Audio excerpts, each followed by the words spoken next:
মাননীয় স্পিকার, আপনাকে অসংখ্য ধন্যবাদ। মাননীয় অর্থমন্ত্রী ও পরিকল্পনা মন্ত্রী মহোদয়ের দৃষ্টি আকর্ষণ করে আমি নোটিশটা দিয়েছি। মাননীয় স্পিকার, স্বাধীনতার 54 বছর আমরা অতিবাহিত করলাম। আমাদের বাংলাদেশের অর্থনৈতিক বিপর্যয়ের প্রধানতম কারণ রাষ্ট্রের সর্বপর্যায়ে দুর্নীতি। বিগত 18 বছরে ফ্যাসিস্ট সরকার, স্বৈরাচার, হলমার্ক কেলেঙ্কারি, শেয়ার বাজার কেলেঙ্কারি, বিদ্যুৎ প্রজেক্ট ও কয়লা বিদ্যুৎ দুর্নীতি, বালিশ ও পর্দা ক্রয় দুর্নীতি, মেগা প্রকল্প দুর্নীতি, স্বাস্থ্য খাতে মেডিকেল কলেজ হাসপাতালের মেশিন ক্রয়ের দুর্নীতি, সড়ক নির্মাণের দুর্নীতি, অসাধু মাননীয় সদস্য, জি আপনার নোটিশ দিয়েছিলেন অর্থ পাচার সংক্রান্ত।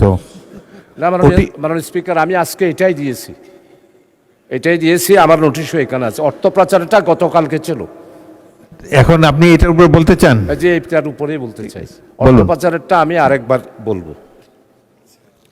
পরিচালনা পর্ষদের নামে বেনামে নিয়ম বহির্ভূত ঋণ গ্রহণের দুর্নীতি, এই রকম হাজারো সেক্টরের অনিয়ম দুর্নীতির ব্যাপারে এই মহান সংসদে ওপেন একটি ডিসকাশন করার জন্য আমি সবিনয়ে অনুরোধ করছি এবং মাননীয় মন্ত্রী মহোদয়ের দৃষ্টি আকর্ষণ করেই এই নোটিশটা দিয়েছি। মাননীয় স্পিকার, আপনাকে অসংখ্য ধন্যবাদ।